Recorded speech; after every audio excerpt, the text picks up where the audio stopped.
Les inégalités et le sentiment d'exclusion sont à l'origine des principales menaces sur la paix, la stabilité et le développement harmonieux.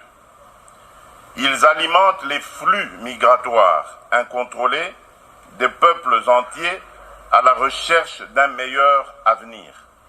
Ces mouvements de frustration populaire qui, dans certaines régions, vont jusqu'à nourrir le terrorisme, prennent en otage le débat politique et nous empêchent d'apporter des réponses concertées aux problèmes qui nous affectent tous.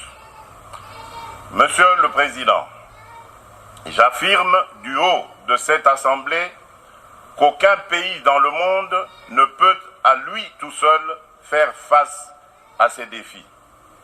L'unité, la solidarité, la tolérance et la coopération internationale sont des valeurs essentielles reflétées par nos pères fondateurs dans la charte de notre organisation universelle.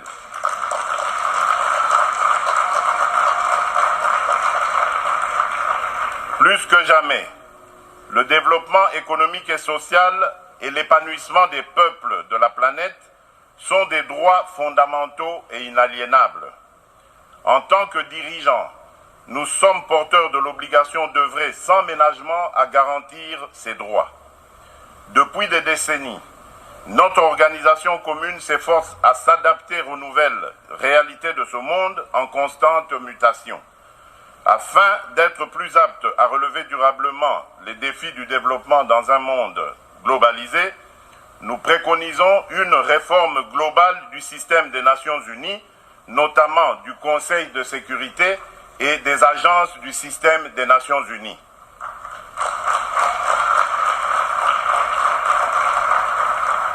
Le processus de réforme du Conseil de sécurité doit être mené à son terme et prendre en compte la position commune africaine énoncée dans le consensus d'Elzoul-Wini et dans la déclaration de Sirte.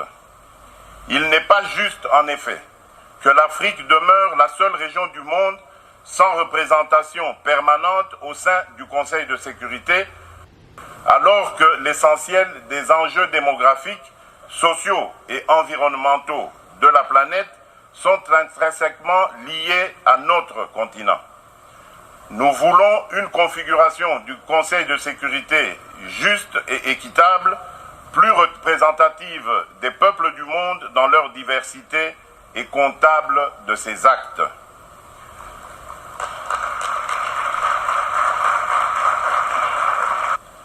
Nous ne pouvons accepter la simple hypothèse d'un éventuel échec des engagements mondiaux à l'horizon 2030, surtout après le résultat très mitigé, en Afrique tout particulièrement, de la campagne des objectifs du millénaire pour le développement.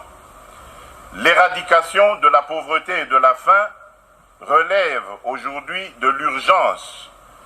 La République démocratique du Congo peut faire partie de la solution avec ses 80 millions d'hectares de terres arables et ses eaux abondantes capables de nourrir plus de 2 milliards d'individus.